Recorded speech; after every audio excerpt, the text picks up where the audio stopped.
அவர்கள் இன்னைக்கு தான் பார்க்குறேன்னா. என்னுடைய பெயர் பஷீர் அஹமத். நான் 1993 இங்கே ஜாமியா மிஸ்பா அபுதாவில் மிஸ்பாகி பட்டம் பெற்றேன். நான் தற்பொழுது ஃப்ரான்ஸில் இருக்கிறேன்.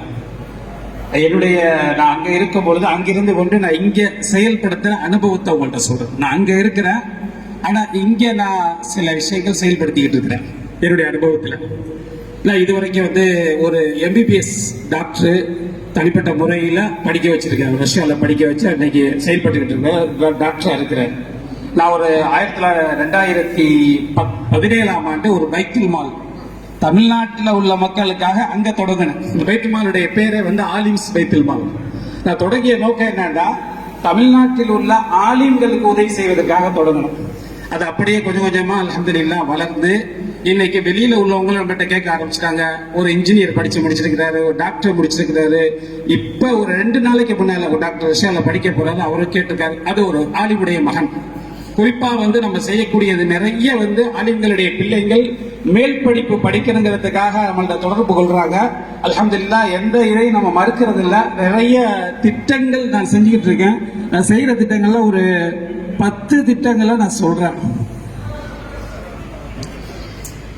அதாவது குறிப்பாக முதலாவதாக ஆலிம்களுடைய குடும்ப நல உதவி அப்படின்னு. திடீர்னு யாராவது இளைய ஆலிம்கள் இறந்து போயிட்டாங்கன்னா உடனடியாக அவர்களுக்கு நிதி அனுப்புறது, அவங்களுடைய பொருளாதாரத்தை மேற்படுத்துறதுக்காக ஏதாவது கடைகள் வச்சு ஏதாவது வியாபாரம் பண்ண அது மாதிரி சொல்றது. இரண்டாவதாக பொருளாதாரத்தில் பின்தங்கிய மாணவர்களுக்கு கல்வி உதவி, அவங்க படிச்சு முடிக்கிற வரைக்கும் அந்த கல்வி உதவியை தொடர்ந்து நான் செஞ்சுக்கிட்டு இருக்கு.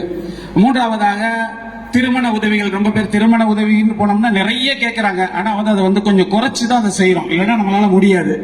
நாலாவதாக மருத்துவ உதவி. திடீரென்று யாராவது உடல்நிலை சரியில்லாமல் போய்விட்டால் அவர்களுக்கு திடீர்னு 1 லட்சம் 2 லட்சம் தேவைப்படுதுன்னா அந்த மருத்துவ உதவிகளை நம்ம அங்கிருந்து என்ன பண்றோம், செய்யறோம்.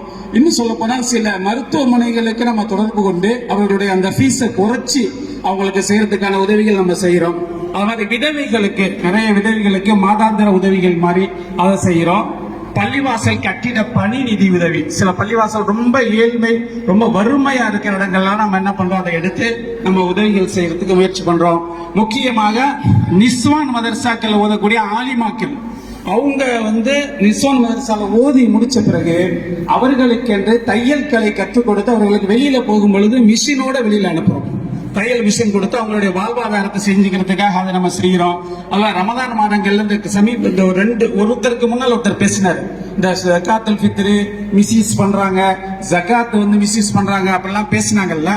அதை நம்ம என்ன பண்றோம், அல்லாஹ் ஜல்லல்லாஹு தஆலா அஹ்துமின் அம்வாலிஹிம் சதகா, செல்வந்தரிடத்திலிருந்து இந்த சதகாவை எடுக்க சொல்றான்.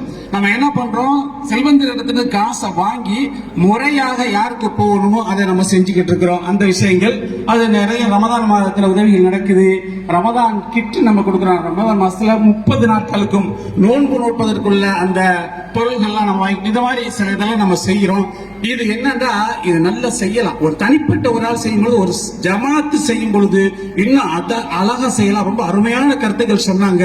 10 வருஷத்துக்குள்ள உள்ள கருத்துக்கள்லாம் சொன்னாங்க. உண்மையில ரொம்ப எனக்கு சந்தோஷமா இருந்துச்சு. நம்முடைய சமுதாயம் அப்படியே எல்லாரும் ஒன்று இணைந்து செஞ்சோம்டா எங்கேயோ போகலாம். அது நல்ல திட்டங்கள். இன்ஷா அல்லாஹ் நம்முடைய முனீரி அவர்களுடைய வழிகாட்டுதலின் பேர்ல இன்ஷா அல்லாஹ் தொடர்ந்து உங்களுடைய இந்த பணிகளை மேற்கொள்ளுங்கள். அல்லாஹ் ஜல்லல்லாஹு தஆலா அதற்கு அருள் புரிவார். அஸ்ஸலாமு அலைக்கும். நீங்க தொழுகை முடிச்சுட்டு நம்ம சாப்பிட்டுட்டு யாரு